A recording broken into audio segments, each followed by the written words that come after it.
Good evening students.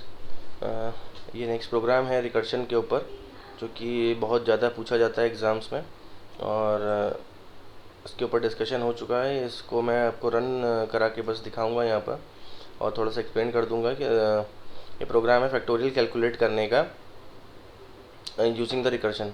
पहले हम देख चुके हैं फैक्टोरियल कैलकुलेट करने का प्रोग्राम लूप के द्वारा। लूप से भी कैलकुलेशन हो सकता है।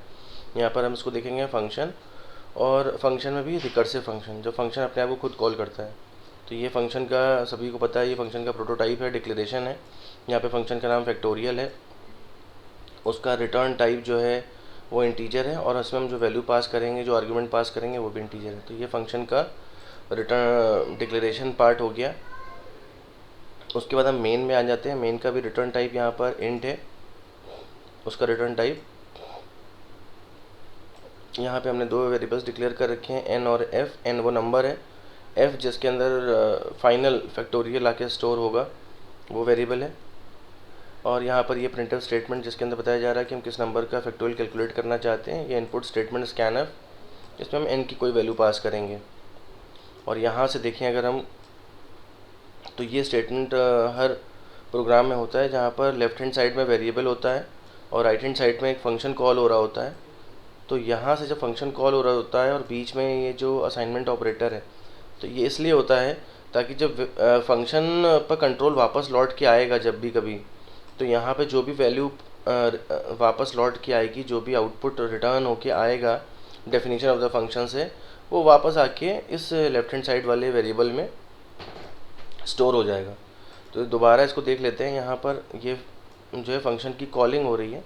तो फर्स्ट टाइम जो फंक्शन कॉल हो रहा है वो यहाँ से कॉल हो रहा है, और यहाँ पर हम n की वैल्यू कुछ भी पास कर सकते हैं। सपोज़ करिए हमने n की वैल्यू यहाँ पर पास कर दी 4।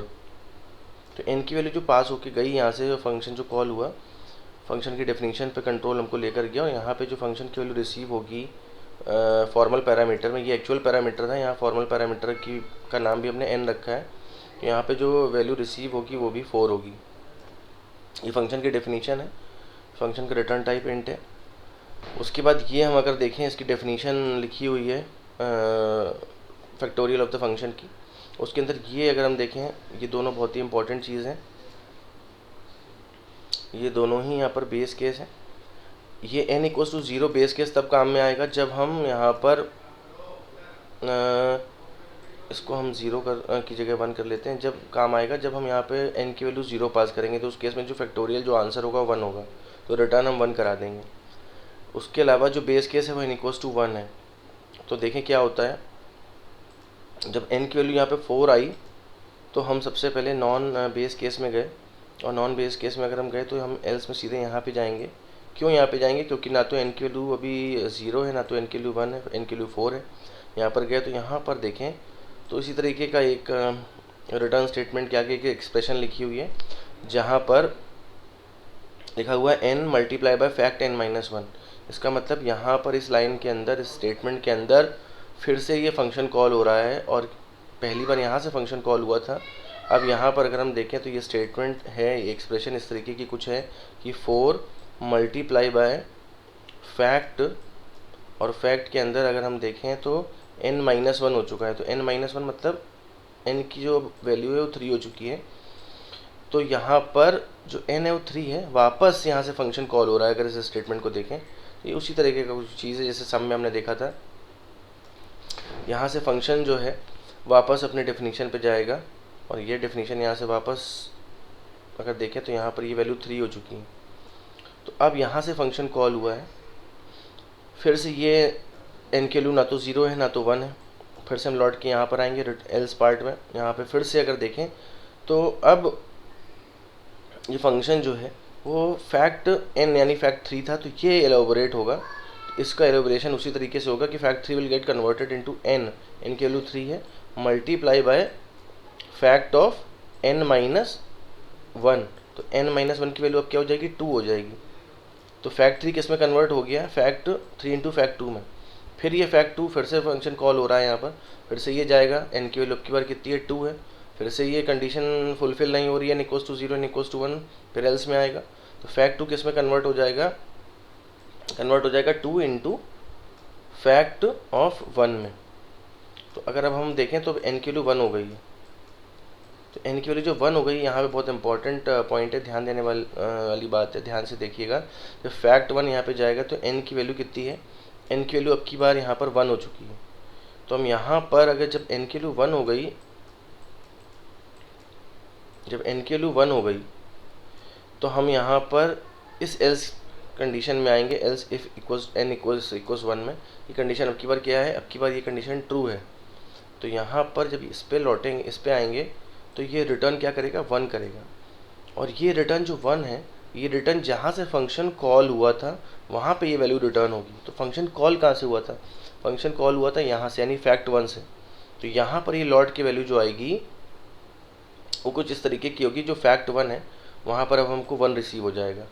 और 1 के पहले क्या लिखा हुआ था, 1 वॉज गेटिंग मल्टीप्लाइड बाई 2। 2 के पहले क्या लिखा हुआ था, 3, it was getting multiply by 3। 3 किससे मल्टीप्लाई हो रहा था, 4 से।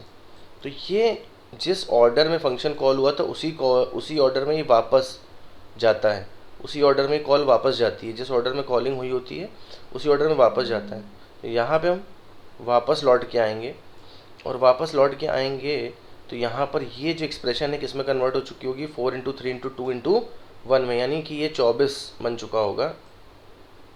और ओरिजिनली ये कहाँ से कॉल हुआ था, ओरिजिनली ये कॉल हुआ था वाया यहाँ, यानी ये 24 इस रिटर्न टाइप इंट पे पहुँचेगा।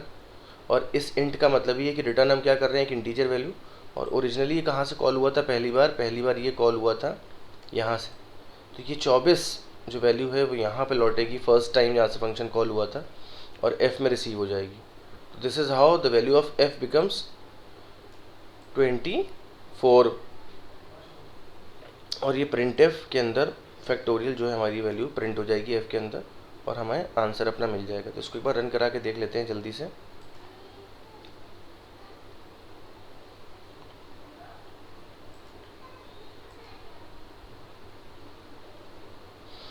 नंबर मांग रहा है, हमने सपोज करी वही 4 दे के देखा, देखिए 24 आ गया। 5 करा के देख लेते हैं, या 6 करा के देख लेते हैं, 720 सही है। 1 करा के देखें क्या होगा,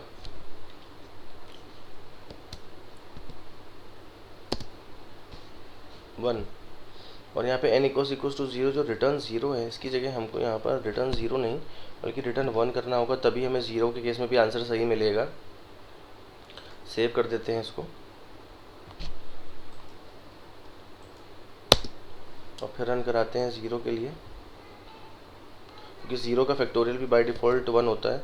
तो 0 में भी देखें क्यों 1 मिलेगा, 0 में 1 इसलिए मिल रहा है यहाँ पर क्योंकि जब ये n की वैल्यू यहाँ पर अगर हम देखें, अगर हम इसको यहाँ पर 0 लेकर आते हैं तो ये इफ़ कंडीशन ट्रू होगी, और n इक्वल्स टू 0 में ये रिटर्न 1, तो ये 1 वाया यहाँ ये कहाँ पे पहुँच जाएगा, f के अंदर पहुँच जाएगा। और ये प्रिंटफ की सहायता से हमको क्या मिल जाएगा, f की वैल्यू 1 मिल जाएगी, क्योंकि हमने रिटर्न 1 कराया था। तो this is how the factorial of 0 and factorial of 1 both are printed, या both will be returned as 1। तो इस तरीके से जो है रिकर्शन काम करता है। बहुत ही इंपॉर्टेंट पॉइंट था, बहुत ही इंपॉर्टेंट प्रोग्राम था। जल्दी से अब हम लोग नेक्स्ट प्रोग्राम फिबोनाची सीरीज़ का या फिबोनाची रिकर्शन का देख लेते हैं।